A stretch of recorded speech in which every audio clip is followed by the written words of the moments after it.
தமிழக மக்கள் அனைவருக்கும் எனது இனிய வணக்கம். வணக்கம். ஆக்சுவலாக மதுரை திருப்பரங்குன்றம், அதாவது நம்ம சென்னையிலேருந்து சவுத் நோக்கி, அதாவது லைக் கன்னியாகுமரி நோக்கி போனீங்கன்னு வைங்களேன், மதுரைக்கு அடுத்ததாக திருமங்கலத்துக்கு முன்னதாக ஒரு சின்ன ஊர் இருக்குது, உங்களுக்கு தெரிஞ்சிருக்கும். அதாவது குண்டுனாலே மலை தான், தமிழ் அழகாக மலைன்னு சொல்லுவாங்க. திருப்பரங்குன்றம்ங்கிற ஒரு மலை. அதாவது சிம்பிளாக சொல்லணும்னா, நான் அதோட ஒரு சின்ன ஷார்ட் ஸ்டோரியை சொல்லிடுறேன், அதுக்கு அடுத்து நம்ம கொஞ்சம் விரிவாக போயிடலாம். ஆக்சுவலாக திருப்பரங்குன்றம் என்கிற ஒரு மலையில் கீழே வந்து ஒரு முருகர் கோயில் இருக்குது. அந்த முருகர் கோயிலுக்கு மேலே உச்சியில், அதாவது இந்த மலைக்கு உச்சியில் என்ன இருக்குன்னா, லைக் வந்து தர்கா. அந்த தர்காவுக்கும் இந்த முருகர் கோயிலுக்கும் இடையில ஒன்று என்ன இருக்குதுன்னா, லைக் உச்சி பிள்ளையார் கோயில், உச்சி பிள்ளையார் கோயில்னு, அடுத்து வந்து காஷி விஸ்வநாதன் கோயில்னு சொல்லிட்டு கோயில்கள் இருக்கு.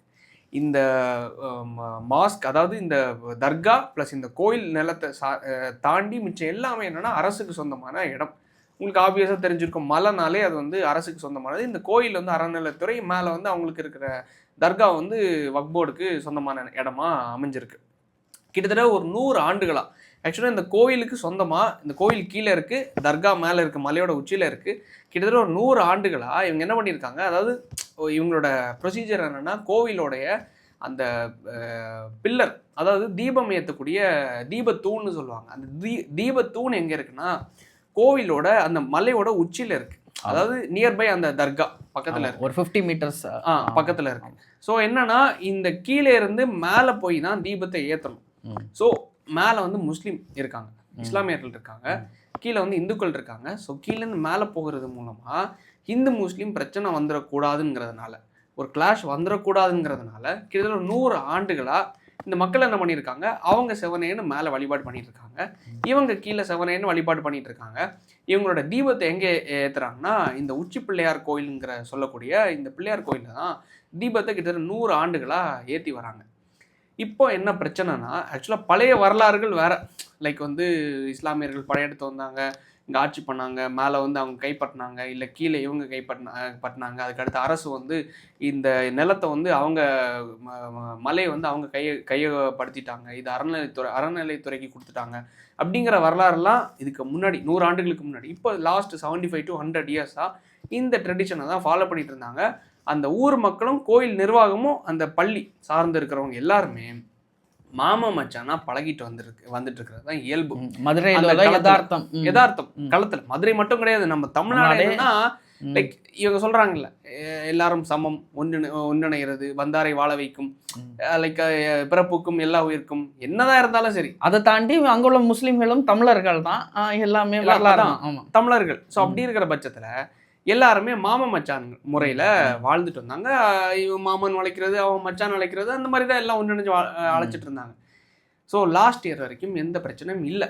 இந்த வருஷம் என்ன இருக்குது, லைக் வந்து ஒரு வழக்கு வந்து ஒருத்தர் வந்து பெட்டிஷன் போட்டுறாரு மதுரை உயர்நீதிமன்றத்தில். அப்போது அதோட நீதிபதி GR சுவாமிநாதன் அவர்கள் வந்து அவசரமாக ஒரு வழக்கு தீர்ப்பு கொடுக்குறாரு.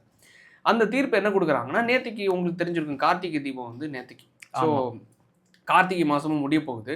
ஸோ இந்த கார்த்திகை தீபத்தன்னைக்கு 6 மணிக்கு வந்து மேலே மலைக்கு உச்சியில் அவர் வந்து பெர்மிஷன் கேட்டு வழக்கு போட்டிருக்காரு.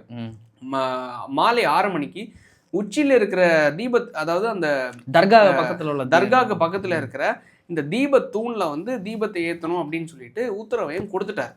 ஆக்சுவலாக கோர்ட்டோட ஆர்டரை வந்து ஃபாலோ பண்ணணும். இன்கேஸ் ஃபாலோ பண்ணலைன்னா அது கண்டெம்ட் ஆஃப் கோர்ட், அதாவது நீதிமன்ற உத்தரவை வந்து அவமதிக்கிறதா ஒரு செயலாக மாறிடும். ஸோ அதனால் என்ன பண்ணிட்டார் இவர், என்னோட உத்தரவை நீங்கள் வந்து அமல்படுத்தலை அப்படின்னு சொல்லிட்டு அந்த கோர்ட்டுக்குள்ளே ஒரு அவங்களுக்கு ப்ரொடெக்ஷனுக்கு ஒரு ஆர்மி மாதிரி ஒரு ஃபோர்ஸ் இருக்கும், ஒரு போலீஸ் ஃபோர்ஸ். அந்த போலீஸ் ஃபோர்ஸை கூட்டு வந்து இங்கே அதை, ஏன்னா ஆப்வியஸாக கலவரம் வந்துடக்கூடாது, இல்லை எந்த பிரச்சனையும் வந்துடக்கூடாதுன்னு சொல்லிட்டு ஜஸ்டிஸ் சுவாமிநாதன் அவர்கள் என்ன பண்ணியிருக்காரு, நேற்றுக்கு போயிட்டு இங்கேருந்து அவங்களோட பக்தர்களோடு மேலே போய் தீபத்தை ஏற்றுங்க அப்படின்னு சொல்லிட்டு இது பண்ணியிருக்காங்க. லைக் வந்து ப்ரொசீட் பண்ண சொல்லியிருக்காங்க. காவல், அதாவது மதுரை மாவட்ட ஆட்சியர்கள் அவங்க அனுமதி கொடுக்கல. அதை தாண்டி வந்து கீழே மக்கள் வந்து ஒத்துழைக்கல. ஏன்னா களத்தில் இருக்கிற மக்கள் வந்து ஒரு தரப்பான மக்கள் என்னன்னா, அது வேண்டாம் அப்படிங்கிற ஒரு விஷயத்த பார்க்குறாங்க. ஏன்னா இது இன்னைக்கு நாளைக்கு நடக்கக்கூடிய விஷயம் கிடையாது. கிட்டத்தட்ட அடுத்த வருஷம், அதுக்கு அடுத்த வருஷம்னு சொல்லிட்டு தொடரக்கூடிய விஷயம். ஏன்னா 100 ஆண்டுகளாக ஒரு ட்ரெடிஷனை ஃபாலோ பண்ணிட்டு இருக்காங்க. தொடரக்கூடிய ஒரு விஷயமா இருக்கிற பட்சத்தில் இன்னைக்கு ஒரு போலீஸ் ஃபோர்ஸை வச்சு மேலே தீபத்தை ஏற்றிடலாம். இப்போ உங்களுக்கு தெரியும் ஆப்வியஸாக அண்ணாமலை அவர்களுடைய கோவில் எங்கே இருக்குன்னா திருவண்ணாமலையில். ஆமாம். எவ்வளோ ஒரு எப்படி சொல்கிறது, ஒரு பீஸ்ஃபுல்லான ஒரு முறையில் நடக்கணும் உங்களுக்கு தெரியும். அதாவது வாட் எவர் ஹிந்துவோ முஸ்லீமோ கிறிஸ்டினோ எல்லாரும் வருவாங்க. அது இப்போது பிறமொழிகாரங்க லைக் வந்து அருணாச்சலம் சொல்லிட்டு பேரை மாற்றி எங்கேருந்து வராங்கன்னா ஆந்திராலேருந்து எங்கேருந்துலாம் வராங்க, வர்றது பிரச்சனை இல்லை. ஆனால் வரும்போது இங்கே இருக்கிற நம்ம ஊரில் இருக்கிற பேரை மாற்றிட்டாங்க. சரி, அது இன்னொரு டாபிக். ஆனால் அவங்க வரும்போது எந்த ஒரு பெரிய லெவலில் போலீஸோட ப்ரொடெக்ஷன் இல்லாமல் மிகப்பெரிய ஒரு கலவரம் எதுவுமே ஆகாமல் மேலே போகிறாங்க, வெண்ணெயை ஊற்றுறாங்க, மழையாக இருந்தாலும் என்னதான் இருந்தாலும் அது அந்த தீபத்தை எரிய வைக்கிறாங்க, சிவனை கும்பிடுறாங்க, வணங்குறாங்க, முடிச்சுட்டு வராங்க. கார்த்திகை தீபத்தை அன்று நடக்கக்கூடிய ஒரு நிகழ்வு. ஸோ அங்கே எப்படி பீஸ்ஃபுல்லாக இந்த ஒரு ட்ரெடிஷன் நடந்துட்டு இருக்கோ அதே மாதிரி இங்கே ஒரு 100 ஆண்டுகள் ட்ரெடிஷன் நடந்துட்டு இருந்துச்சு. இந்த ட்ரெடிஷனுக்கு ஜஸ்டிஸ் சுவாமிநாதன் அவர்கள் வந்து ஒரு உத்தரவை கொடுத்து 6 மணிக்கு நீங்கள் அந்த உத்தரவை ப்ரொசீட் பண்ணியே ஆகணும், இம்ப்ளிமெண்ட் பண்ணியே ஆகணும்னு சொல்லிட்டு கொடுக்குறாங்க. இவங்க பண்ணலை, கோவில் நிர்வாகம் பண்ணலை, மாவட்ட ஆட்சியர் பண்ணல, மாவட்ட அரசாங்கம் பண்ணல. மாவட்ட ஆட்சியர் என்னன்னா 144 போட்டாங்க தடை உத்தரவு. எதுக்குன்னா கலவரம் வந்துடக்கூடாது அப்படிங்கிறதுனால ப்ரொடெக்ஷன் பண்றதுக்காக போட்டாங்க. ஆனா இந்த சம்பவத்தை பொறுத்த மட்டும் ஜஸ்டிஸ் சுவாமிநாதன் அவர்கள் கொடுத்த தீர்ப்பு வந்து நிறைய பேர் என்ன சொல்றாங்கன்னா இது ஆர்எஸ்எஸோட பின்புலம், பிஜேபி இயக்குறாங்க அப்படிங்கிற மாதிரி என்னதான் வாதம் இருந்தாலும் சரி, ஒரு பெட்டிஷன் போட்டதுக்கு அவர் வந்து வழக்கு ஜட்ஜ்மெண்ட் கொடுத்துருக்காரு, அவ்வளோதான். ஆனால் எண்ட் ஆஃப் த டே இதில் வந்து இதை கையில் எடுத்து அதை வந்து அந்த பேரிகார்டை உடைச்சி ஒரு போலீஸை காயப்படுத்தி மேலே போய் கடைசி தீபத்தை ஏற்றலை. அந்த அளவுக்கு வீரியமாக போனது யாருன்னா மக்கள். அந்த மக்களை ஒரு பேர் சூட்டுறாங்க. என்னன்னா ஒரு தரப்பு என்னன்னா ஹிந்து முன்னணின்னு சொல்லிட்டு ஒரு பேர் சூட்டுறாங்க, ஆர்எஸ்எஸ்ன்னு ஒரு பேர் சூட்டுறாங்க, இன்னொன்று பக்தர்கள்னு ஒரு பேர் சூட்டுறாங்க. ஸோ இப்படி இருக்கும்போது இவங்க வந்து ஃபோர்ஸ்ஃபுல்லாக மேலே போகணும் அப்படிங்கிற ஒரு பட்சத்தில் இருக்கும்போது ஊர் மக்கள் அமைதியாக இருக்காங்க. ஏன்னா எங்களுக்கு கலவரம் வேண்டாம். நம்மளை சுற்றி இருக்கிற பட்சத்தில் மாமா மச்சனா இருக்கும், உனக்கும் எனக்கும் எதுக்கு எனக்கு கலவரம். ஸோ இவங்க வந்து இந்த அளவுக்கு ஒரு ஃபோர்ஸ்ஃபுல்லாக இறங்கும் போது அதில் ஒரு அரசியல் வருது. அந்த அரசியல் எதனால இன்னைக்கு புதுசாக வருது? இந்த 100 வருஷமும் இந்த அரசியல் வரல. இன்னைக்கு புதுசாக ஒரு ஜட்மெண்ட்டை வச்சு ஒரு அரசியல் வருது. அந்த அரசியலை வச்சு இவங்க வந்து என்ன பண்ணியிருக்காங்க, உள்ளே போய் தீபத்தை ஏற்றுறதுக்கான முயற்சியில் எடுக்கிறாங்கன்னா இவ்வளோ நாள் இல்லாதது இன்னைக்கு எதுக்குங்கிற ஒரு பார்வையில் பார்க்கும்போது அந்த இடத்துல ஒரு சமூக நல்லிணக்கத்தை கெடுக்கிற ஒரு விஷயமா தான் மக்கள் பார்க்குறாங்க. யார் நான் பார்க்கல, வேற யாரும் பார்க்கல. நான் இங்கே சென்னையில் இருக்கேன், சொந்த ஒரு கன்னியாகுமரி. நீங்கள் சொல்கிற பாவாடையாக இருந்தாலும் சரி, கிறிஸ்தவ கைக்கூலியாக இருந்தாலும் சரி, இல்லை வந்து வாட் எவர், நான் சொல்லலை, களத்தில் இருக்கிற மக்கள் சொல்கிறாங்க. நான் வந்து இந்து கோயிலுக்கும் போயிருக்கேன், கிறிஸ்தவ கோயிலுக்கும் போயிருக்கேன், பள்ளிவாசலுக்கும் போயிருக்கேன், எல்லா இடத்துலையும் நான் கால் வச்சுருக்கேன், எல்லா கடவுளையும் நான் வணங்கியிருக்கேன். ஆனால் இங்கே எல்லாருமே ஒன்றிணைஞ்சு ஒரு சமூக நல்லிணக்கத்தோடு தான் இருக்காங்க. அதுதான் கடவுளை விரும்புகிறாரு. அப்பேற்பட்ட ஐயப்பரை என்ன சொல்கிறாரு, நீ வந்து பாபரை, அதாவது அவங்க 2 பேரும் நண்பர்களாம், பாபரை கும்பிட்டுட்டு நீ என்ன கும்பிடவா அப்படிங்கிற மாதிரி தான் அவர் வேண்டாரு. ஸோ அப்படி இருக்கிற பட்சத்தில் எல்லாரும் ஒன்றிணைஞ்சு சமூக நல்லிணக்கத்தோடு இருக்கிறது தான் கடவுளை விரும்புகிறாரு. இந்த பிளவுவாத அரசியலே, பிளவுவாத தரமான மத வெறித்தனமான ஒரு விஷயமே இந்த சமூகத்தில் தேவையில்லை. அப்படி இருக்கிற பட்சத்தில் அது கலவரத்தை தான் எண்ட் ஆஃப் தி டே அதில் தான் போய் முடியும். இப்படி ஒரு போலீஸோட காயப்படுத்துறதுக்கும் மக்கள் வந்து துன்புறுத்துறது தான் கடவுள் விரும்புவாரா என்ன? இங்க நீ அங்க போறதுக்கும், நீ எங்க கடவுள் எங்க இருக்காரு? எல்லா இடத்துல இருக்காரு, மனசுக்குள்ள இருக்காரு. நீங்க முன்னே உருவமா இருக்கீங்க, எல்லா இடத்துலயும் கடவுள் இருக்காரு, எல்லாமா இருக்காரு. அப்படி இருக்க பட்சத்துல நீ இங்க இருந்து அங்க போயினாதான் நான் உன்னை ஆசீர்வாதம் பண்ணுவேன், நீ இங்க இருந்து கோயிலுக்குள்ள போனாதான் நீ என்ன கோயிலுக்குள்ள விடலையா, கோயிலுக்கு அதாவது என்னதான் சொன்னாலும் சரி கோயிலுக்குள்ள, அதாவது 100 ரூபா இல்ல 1000 ரூபாய் கொடுக்குறவனு தான் கோயிலுக்குள்ள முன்னுரிமைனா அப்ப கடவுள் அதை தான் விரும்புறாங்க. ஆமா, இவங்க என்ன எதிர்பார்க்கறாங்க, நான் 100 ரூபா போடுறேன் எனக்கு 1 லட்சம் தாத் கடவுளேன்னு சொல்லிட்டு பிசினஸ் பேசுறாங்க. பிசினஸ் டீலிங் நீங்க நம்ம பேசிட்டு இருக்கோம். அது வாட் எவர், கிறிஸ்தவ கோயிலோ இந்து கோயிலோ, ஏன்னா எங்க நடக்குதுன்னா லைக் கிறிஸ்தவ கோயில்கள்லயும் சவேரிய கோயில்கள்ல லைக் வந்து பணம் கொடுத்தா முன்னுரிமைங்கிற ஒரு விஷயம் இருக்கு, இல்லைன்னா கீழே நிக்கணும். இந்து கோயில்களையும் பணம் கொடுத்தா முன்னுரிமைங்கிறது இருக்கு. அதுதான் கடவுள் விரும்பிட்டு இருக்காரா? திருப்பதி கோயில்ல போயாச்சுன்னா எல்லாருக்கும் 1 லட்டு, இல்லைன்னா இன்னொரு லட்டுனா 50 ரூபா, 100 ரூபா, 200 ரூபான்னு அங்கே ஒரு வியாபாரம் நடக்குது. விஐபிக்கு தனி கியூ, இன்னொருத்தங்களுக்கு பணம் கொடுத்தா ஒருத்தங்களுக்கு, இல்லை பவர்ஃபுல்லான பர்சன்ஸ் அப்படின்னா அவங்களுக்கு ஒரு தனி வழி போட்டு அவங்கள உள்ள விடுறது. இதுதான் கடவுள் விரும்பிட்டு இருக்காரா? இப்படி ஒரு கடவுளை கும்பிடணும்னா கடவுள் அதை விரும்பலையே. கடவுளே என்னன்னா சமூக நல்லிணக்கத்தை தான் விரும்பிட்டு இருக்காரு. அப்படி இருக்க பட்சத்தில் இங்கே ஒரு கலவர பூமியாக்கி மக்கள் கிட்ட ஒரு பிளவுவாத அரசியலை உண்டு பண்ணி அவங்க கிட்ட ஒரு பீஸ்ஃபுல்லாக தூக்கி என்னதான் சாதிக்க போறீங்க? அதான் இது வந்து இது மதவாதிகளும் இந்த அரசியல்வாதிகளும் இதில் இன்வால்வ் இல்லாமல் இருந்திருந்தீங்க, மக்கள் இயல்பாக மேலே அந்த தர்காய் கிட்ட உள்ள அந்த தீபத்தூண்ல கூட எரிச்சிருப்பாங்க, ஒரு கலவரமே வந்திருக்காது. இல்லை, ஆக்சுவலாக அவங்களே அதை விருப்பப்படலை. விருப்பப்பட்டிருந்தாங்கன்னா எப்போவே எந்த வருஷமே அவங்க வந்து அவங்க 2 பேரும் பேச்சுவார்த்தை முறையில ஈடுபட்டு நாங்க இங்க தீபத்தை ஏத்திக்கிறோம், நீங்க வந்து வழிபாடு பண்ணுங்க அப்படிங்கிற ஒரு விஷயத்த உடன்பாடுக்குள்ள வந்திருப்பாங்க. இவங்களே அந்த விஷயத்த ஏத்துக்கல, அதுக்கு அந்த அந்த பேச்சுவார்த்தைக்குள்ளே போகல. சோ அதனால 100 இயர்ஸா இந்த ட்ரெடிஷனை ஃபாலோ பண்ணிட்டு இருக்காங்க. ஆமா ஆமா.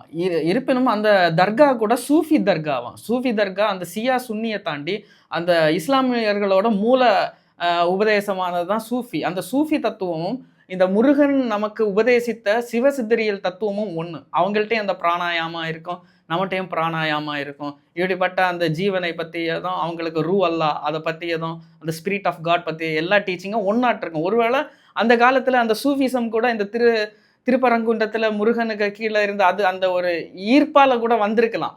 ஏன்னா இந்த காலத்தில் இது மத அரசியலுக்கு உட்பட்டு மக்களுக்கு மதத்தினால எல்லாம் பிரிஞ்சு இந்த நிலைமைக்கு வந்திருக்குது. இருக்கலாம் ஒரு காலத்துல வரலாறு எல்லாம் பார்த்தா எல்லாரும் ஒன்னாதான் இருந்தாங்க. ஆமா ஆமா. கடவுள் ஐயப்பரும் பாபரும் நண்பரா இருந்தாங்க. ஆமா, எல்லாரும் ஒன்னா இருக்காங்க. ஆமா. இவங்க சொல்ற எல்லா கடவுள்னு சொல்ற மனிதர்களுமே ஒரு ஒரு கடவுள், ஒரே கடவுளை தான் அவங்க சொல்லி குறிகாட்டிட்டு இருந்தாங்க. ஸோ அப்படி இருக்க பட்சத்தில் எதுக்கு தமிழர்களாகிய நமக்கிட்ட, தமிழர்கள் கூட விட்டுருங்க, மக்களாகிய நம்மளுக்குள்ள எதுக்கு இந்த பிளவுவாதம்? இவர் இந்துக்களை வந்து வா நாம் தீபத்தை ஏற்றி ஆகணும், நீங்க ஒருத்தர் மேல வெள்ளை சக்கா வெள்ளை வேட்டி கட்டிட்டு போறாரு. இன்னொருத்தவங்க என்னன்னா இல்ல அது விருப்பப்படாம மக்கள் இருக்காங்க. ரெண்டாவது என்னன்னா ஊர் மக்கள் தான் பாதிக்கப்படுறாங்க. நீங்க என்னைக்காவது ஒரு நாள் தீபத்தை ஏத்துறதுக்காக இங்க வந்து ஒரு பாலிடிக்ஸ் பண்ணும்போது, அதுல ஒரு பிளவாத அரசியல் பண்ணும்போது, ஆக்சுவலா இதுல வந்து மெயின் ரோல் யார் பண்ணிட்டு இருக்காங்கன்னா, லைக் வந்து என்னதான் இங்க வந்து ஜட்ஜி சுவாமிநாதன் அவர்கள் ஒரு ஜட்ஜ்மெண்ட்டை கொடுத்தாலும் அது யார் அதை யூஸ் பண்றான்னு பார்த்தா இந்து முன்னணி, லைக் வந்து இந்துக்கள் அந்த மாதிரி இந்து என்கிற ஒரு போர்வையில இருந்துட்டு அந்த ஒரு பிரித்தாளுதல் சூழ்ச்சி பண்ணுகிற அந்த மத அரசியல் நீங்க சொன்ன விஷயம் அவங்க எதை பயன்படுத்துறாங்கன்னா அது எதுல போய் இது மோட்டிவ் முடியும்னு தெரியல. அதாவது இன்னொரு விஷயம் அவங்க தெரிஞ்சுக்கலன்னு நினைக்கிறேன். அந்த அமைப்பினர் இருக்காங்கல்ல, அவங்க இது மூலமா என்ன பலன் அடைய போறாங்க? ஓட்டு தான். ஓட்டு. அந்த ஓட்டு உண்மையிலே தமிழ்நாட்டுல இந்த வாக்கு அரசியல் செயல்படாதுன்றது அவங்களுக்கு தெரியலையான்னு எனக்கு தெரியல. ஆக்சுவலா வட இந்தியால இந்துவுக்கு நான் உங்களுக்கு நல்லது பண்றேன், கிறிஸ்தவர்களுக்கு உங்களுக்கு நல்லது பண்றேன், இஸ்லாமியர்களுக்கு நல்லது பண்றேன்னு சொல்லி அங்க பிரித்தாளுறது மூலமா அங்க நடக்குது. ஆனா இங்க வந்து அது வேலைக்கு ஆகாது. அதான் முயற்சி பண்றாங்க. இங்க முயற்சி பண்ணால வேலைக்கு ஆகாது. இங்க நல்லா புரிஞ்சுக்கோங்க, அண்ணாமலை அவர்களை பிஜேபில இருந்து அண்ணாமலை அவர்களை எல்லாரும் தூக்கி வச்சு கொண்டாடினாங்க. ஆமா. ஒரு தருணத்துல கொண்டாடினவனும் போட்டு அடிச்சான். எப்ப தெரியுமா? இப்ப சமீபத்துல முருகருக்கான ஒரு மாநாடு ஏதோ நடத்தினாங்க. அந்த மாநாட்டுல அவர் ஒரு விஷயம் பேசியிருந்தார். என்னன்னா, வீட்டில் இருக்கிற பிள்ளைங்க நெத்தியில திருநூறை நீங்க வந்து எப்படி அவங்க கிறிஸ்தவ பிள்ளைங்க சிலுவை போட்டு மாலை போட்டு வராங்களோ, எப்படி அவங்க தைரியமா வராங்களோ, அது மாதிரி நம்ம வீட்டில் இருக்கிற பிள்ளைங்கள திருநூறு போட்டு நீங்க விடணும், ருத்ராட்ச கொட்டு போட்டு நீங்க தைரியமா விடணும். பள்ளிகளுக்கு போகும்போது இது ஒரு இந்து பிள்ளை அப்படிங்கிற ஒரு ஐடென்டிஃபிகேஷன் என்னன்னா இந்த திருநூறும் ருத்ராட்ச கோட்டையும் இந்த மாதிரி நம்மளுக்கான இந்த மத நம்பிக்கைக்கு சார்ந்தா இருக்கிற இந்த அவங்க கயிறு கட்டுறதா இருந்தாலும் சரி, வாட் எவர், இதை கட்டி விடணுங்கிறது சொல்றாரு. அப்போ நான் எந்த அண்ணாமலையை ப்ரைஸ் பண்ண மக்கள் அதே அண்ணாமலையை பொழந்த தருணத்தை அப்போதான் பார்த்தேன். எல்லாரும் என்ன பண்ணிட்டாங்க, யோ மத அரசியல் இங்கே வந்து பண்ணிட்டு இருக்கீங்க, அந்த மத அரசியல் இங்கே எடுபடாது. அதாவது தமிழர்களுக்கான ஒரு அரசியல், அவங்களோட பண்பாடு, அவங்களுக்கான ஒரு 4 பிரச்சனை இருக்கு, அந்த பிரச்சனையை நம்ம தீர்த்து வைக்கிறோம் அப்படிங்கிற ஒரு விஷயத்த அவர் முன்னெடுக்கும் போது கொண்டாடினாங்க. அதை தான் யார் பண்ணணும்? தமிழ்நாட்டில் அரசியல் பண்ணணும்னு நினைக்கிற எந்த கட்சியாக இருந்தாலும், ஆர்எஸ்எஸ்ஸாக இருந்தாலும், பிஜேபியாக இருந்தாலும், திமுகவாக இருந்தாலும், அதிமுகவாக இருந்தாலும், நாம் தமிழராக இருந்தாலும், இந்த தாவேக்காவாக இருந்தாலும், அவங்க இதை முன்னெடுக்க வேண்டிய விஷயம் இதை தான் முன்னெடுக்கணும். ஆமாம். இது எதுவுமே முன்னெடுக்காம மத அரசியல் இந்த பிரித்த ஆளுமை பண்ணக்கூடிய ஒரு விஷயத்த நீங்கள் பண்ணீங்கன்னா எண்ட் ஆஃப் த டே உங்களோட ரிசல்ட் என்னவா இருக்கணும்னா 0. அது யாராக இருந்தாலும் சரி, நான் விஜயா இருந்தாலும் சரி, சீமானா இருந்தாலும் சரி, ஸ்டாலினா இருந்தாலும் சரி, எடப்பாடியா இருந்தாலும் சரி, அண்ணாமலையா இருந்தாலும் சரி. ஏன்னா அவ்வளோ பெரிய தூக்கி வச்ச மக்கள் ஒட்டுமொத்தமாக கீழே போட்டாங்க. எந்த விஷயத்துனா மத விஷயத்துல. ஏன்னா மக்கள் இங்க ரொம்ப தெளிவா இருக்காங்க இந்த மத விஷயத்துல. அதாவது நான் எப்போ பார்த்துருக்கேன்னா, கன்னியாகுமரி மாவட்டத்துல, நம்மளோட சொந்த மாவட்டம், அந்த மாவட்டத்துல வந்து ரொம்ப வெறித்தனமான மக்கள் இருக்கிறது என்னன்னா, ஹிந்து, கிறிஸ்டின், முஸ்லீம் கொஞ்சம் மைனாரிட்டியா இருப்பாங்க. இந்த 2 தரப்பினருக்கு இடையில தான் ஹிந்து. ஏன்னா அவங்க வந்து ஒரு மெஜாரிட்டி ஆஃப் த கேஸ்ட் என்னன்னா நாடார் கேஸ்ட். ஸோ அவங்களுக்குள்ள அந்த ஜாதி அரசியல் வராது, மத அரசியல் தான் வரும். இதை வச்சுதான் பிரித்து ஆள முடியும். ஸோ ஹிந்து ஓட்டுனா ஹிந்து கேண்டிடேட் நிற்பாங்க, கிறிஸ்டின் ஓட்டுனா கிறிஸ்டின் கேண்டிடேட் பிளஸ் காங்கிரஸ். ஏன்னா காங்கிரஸ் வந்து சிறுபான்மைக்கான ஒரு கட்சிங்கிற ஒரு பிம்பத்தை கட்டமைச்சிட்டாங்க. பிஜேபி வந்து பெரும்பான்மை, அதாவது இந்து மக்களுக்கான ஒரு கட்சியா கட்டமைச்சிட்டாங்க. ஸோ இவங்க கட்டமைச்ச இந்த கட்டத்துக்குள்ள இங்க இந்து மக்கள் வந்துட்டாங்க பிஜேபிக்குள்ள, இங்க கிறிஸ்தவ மக்களும் முஸ்லீம் மக்களும் காங்கிரஸ்குள்ள வந்துட்டாங்க. ஆனா 2 பேருக்கு மேல இருக்கிறது யாரு? இல்ல இல்ல அப்படிங்கிறத தாண்டி மேல இருக்கிற எல்லாம் அவன் தான். ஆனா வந்து மேல இருக்கிற ஒரு ஒரு அத ஆட்சி பண்றதும் பிரித்தாண்மை பண்றதும் எல்லாரும் யாருன்னா ஒரே சமூகத்தை சேர்ந்தவர்கள் தான். அந்த சமூகத்தை சேர்ந்தவங்களை தாண்டி எல்லாம் ஒரே கொண்டதான் மேல இருக்கிறது. அது மக்களுக்கு தெரியல. அவன் ஒரு ஸ்ட்ராட்டஜி பண்றான், இவன் ஒண்ணு அவன் ஒண்ணு அப்படிங்கிறது. அந்த ஸ்ட்ராட்டஜி பண்றது எண்ட் ஆஃப் த டே எப்படி போய் மக்கள் புரிஞ்சிக்காம போய் வாக்கு குத்துறாங்கல்ல, அதுதான் வந்து அவ்வளோ படிச்ச அவ்வளோ பெரிய ஒரு லிட்ரஸில உயர்ந்த ஒரு மாவட்டம் அப்படின்னு சொல்ற மாவட்டத்திலேயே இந்த அளவு மதவரி இருக்குன்னா, ஆமா, மதுரையில திருப்பரங்குன்றத்துல இப்படி ஒரு வர்றது அதிசயம்தான் ஒன்ஸ் இன் எ ப்ளூம்ல. ஏன்னா நம்ம ஊர்லயே இவ்வளோ பெரிய மதவரி பிடிச்ச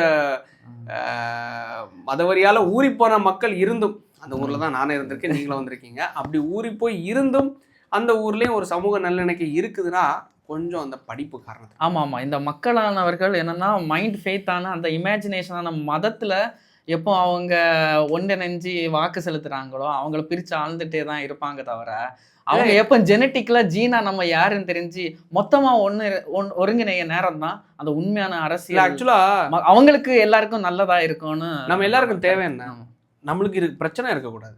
ஊர்ல இப்போ அதாவது லோக்கல்ல நீங்க எடுத்தீங்கன்னா, நான் ஊர்ல இருக்கிறேன்னா என் ஊர்ல தண்ணி குழாய் பிரச்சனை, இல்லை ரோடு பிரச்சனை, இல்லை எங்கள் ரோடு போட்டு தரணும், ஸ்ட்ரீட் லைட் பிரச்சனை, என் வீட்டுக்கு கரண்ட் வேணும், என் வீட்டுக்கு இந்த சர்டிஃபிகேட்ஸ் வேணும், நீங்கள் பட்டா எடுத்து கொடுங்க. இதுதான் ஒரு சின்ன தெருவில் இருக்கிற பிரச்சனை. ஒரு ஊரில் இருக்கிற பிரச்சனை என்ன, அந்த ஊருக்கு ஒரு சமுதாய கூட ஒன்று அமைச்சு தரணும், அந்த ஊருக்கு ஒரு மண்டபம் வேணும், அந்த ஊருக்கு ஒரு ஸ்கூல் வேணும், காலேஜ் வேணும், அந்த ஊர் மக்கள் படிக்கிறதுக்கு. ஸோ இது எல்லாத்தையும் நிர்வகிக்கிறது ஒட்டுமொத்த ஊர், ஒட்டுமொத்த ஸ்டேட், ஒட்டுமொத்த டிஸ்ட்ரிக்டை நிர்வகிக்கிறதுக்கு ஒரு அரசாங்கம் வேணும். ஸோ இது எல்லாத்துக்கும் மூல காரணம் என்ன வருதுன்னா இஷ்யூஸ். இந்த எல்லா விஷயத்துல என்ன இஷ்யூ வந்திருக்கு, இந்த பைப்ல பிளம்பிங் இஷ்யூ வந்திருக்கு. ஸோ இந்த தெருவில் இந்த பிரச்சனை இருக்கு ஒரு வீட்டில், ஸோ இந்த ஊரில் இந்த ஸ்கூலில் இந்த பிரச்சனை இருக்குது, லீக்கேஜ் இருக்குது. ஸோ அதனால் அந்த ஒட்டுமொத்த தெருவில் இருக்கிற அந்த இந்த ஊரில் இருக்கிற பிள்ளைங்களும் அங்கே பாதிக்கப்படுது. இந்த சமுதாய கூடத்தில் இந்த பிரச்சனை இருக்குது. ஸோ அதை சரி செய்கிறதுக்காக அங்கே ஒரு கமிட்டி இருக்குது கண்டிப்பாக. ஸோ எல்லா இடத்துலையும் ஒவ்வொரு நிர்வாகம் இருக்குது. ஒரு இஷ்யூவை ஒரு தீர்க்கிறதுக்காக தான், சொல்யூஷனை கண்டுபிடிக்கிறதுக்காக தான் ஒரு நிர்வாகம். அந்த நிர்வாகம் மேலே எதுவாக இருக்குன்னா அரசாங்கமாக இருக்குது. அந்த அரசாட்சி செய்கிறதுக்கு தான் இந்த எலெக்டட் பீப்புள்ஸ் எலெக்ட் பண்ணுறாங்க. ஸோ இது எல்லாத்துக்கும் நீங்கள் மதத்தை கொண்டு வந்தீங்கன்னா அது இஷ்யூவை ஈஸியாக மறந்துட்டு மதத்தை வச்சு பிரித்தாண்மை பண்ணி ஈஸியாக அவங்க வாக்க எடுத்துருவாங்க. அதனாலதான் நம்ம ஊர் மொத்தம் எந்த ஒரு இஷ்யூவும் சால்வ் ஆகல, இந்த மதத்தை வச்சு அவன் அழகா இருந்துட்டு. மக்கள் மதத்தினால் மதம்னாலும் மதிமயங்கி நடப்பு நிகழ்கால அந்த இன்ஃப்ராஸ்ட்ரக்சர் முதல்ல அவங்க வாழ்வாதாரம் முதல் எதுவுமே கவனிக்காம கண்ணை மூடி ஓட்டு போட்டுறாங்க. இப்போ நீங்க பீகார் இல்ல வட மாநிலம், சாரி லைக் வடக்குல இருக்கிற நார்த்ல இருக்கிற மாநிலத்திலாம் நீங்க பாத்தீங்கன்னு வைங்களேன், இன்ஃப்ராஸ்ட்ரக்சர்ஸ்ல அவ்வளவு டெவலப் ஆயிருங்களான்னு கேட்டா கிடையாது. பீகார் எடுத்துக்கோங்க, லாஸ்ட் எலெக்ஷன்ல 2024 எலெக்ஷன்ல எம்பி எலெக்ஷன்ல வந்து அவ்வளோ ஃபண்டு அலோகேட் பண்ணாங்க. ஆனா இந்த எலெக்ஷன்ல பீகாரை போய் பாருங்க, அவ்வளோ டெவலப் ஆயிருக்கான்னு கேட்டா இல்ல. ஆனா கேரளாவை பாருங்க, தமிழ்நாடை பாருங்க, வாட் எவர் ஏதோ ஒரு விதத்தில் இந்த ஃபண்டிங்கை இன்வெஸ்ட் பண்ணுறாங்க, டெவலப் பண்ணுறாங்க. ஆனால் அங்கே வந்து என்ன பண்ணுறாங்க, இஷ்யூவை மேற்கோள் பண்ணாமல், வேலை வாய்ப்பை மேற்கோள் பண்ணாமல், இவர் பிரசாந்த் கிஷோர் கூட சொல்லுவார், நான் வேலை வாய்ப்பை மேற்கோள் காட்டினேன் ஆனால் எனக்கு ஓட்டு போடல. ஆனால் அவங்க என்னென்னா லைக் வந்து இஷ்யூவை மேற்கோள் காட்டாமல் மதத்தை வச்சு அவங்க பிரித்தாளுமை பண்ணும்போது ஈஸியாக ஜெயித்துட்டு போயிட்டே இருக்காங்க. அப்போ மக்களுக்கு என்ன நன்மை கிடைக்குதுன்னா ஒன்றும் இல்லை, பிம்பிலிப்பா பிலாப்பி அது மாதிரி தான். மக்களுக்கு ஒரு பயனும் இல்லை. அவன் ஈஸியாக இந்த மதத்தை வச்சு நீ இந்து அதனால எனக்கு ஓட்டு போடு, அவன் கிறிஸ்டின் அவன் வந்துட்டா உன்னை வந்து சதிச்சிருவான் அப்படிங்கிற மாதிரி அவன் தாலியை அறுத்துருவான், அவன் தாலியை அடமானம் வச்சிருவான் அப்படின்னு சொல்லி ஒரு விம்பத்தை கிரியேட் பண்ணி ஒட்டு மொத்தம் க்ளோஸ் பண்ணி அவன் மட்டும் நல்லா இருக்கான். மாறி மாறி பதட்டத்தை உண்டு பண்ணிட்டே இருப்பாங்க. கிறிஸ்தவர்கள் அவர்கள் நம்ம நாட்டை ஃபுல்லா வந்து மதம் மாத்திடுவாங்க அந்த மாதிரி சொல்லுவாங்க. ஹிந்துஸ் கிறிஸ்டின்ஸ் என்ன சொல்லுவாங்கன்னா அவங்க ஹிந்துக்கள், அவங்க வந்து பிசாசின் மக்கள் சொல்லி இங்க மாறி மாறி அந்த உணர்வை ஊட்டி பிரித்து ஆழ்ந்துட்டு ஈஸியா போயிடுறாங்க. அதுதான் ஆமா, எண்ட் ஆஃப் த டே மக்கள் தான் இதை ஒரு பலிகடாகிறத தாண்டி நம்மளுக்கான பிரச்சனையை தீர்க்கிறதுக்காக தான் ஒரு அரசாங்கமே தவிர நம்மளுடைய நம்பிக்கையை வச்சு நம்மளோட வாக்குகளை வாங்கி நம்மளோட பிரச்சனையை மாற்றம் பண்றவங்க அரசாங்கம். ஸோ அதுக்கான ஒரு நல்ல அரசாங்கத்தை தேர்ந்தெடுத்து மக்களும் இந்துவோ சரி, முஸ்லீமோ சரி, கிறிஸ்டினோ சரி, எல்லாரும் ஒரு எப்படி சொல்றது, மத நம்பிக்கையை தாண்டி மனித நேயத்தோடு எல்லாரும் ஒன்றிணைஞ்சு நல்ல ஒரு சமுதாயத்தை உருவாக்குறதுக்கான வழியில தான் இறங்கணும் என்று சொல்லி வேண்டி விடைபெறுகிறோம். நன்றி, வணக்கம்.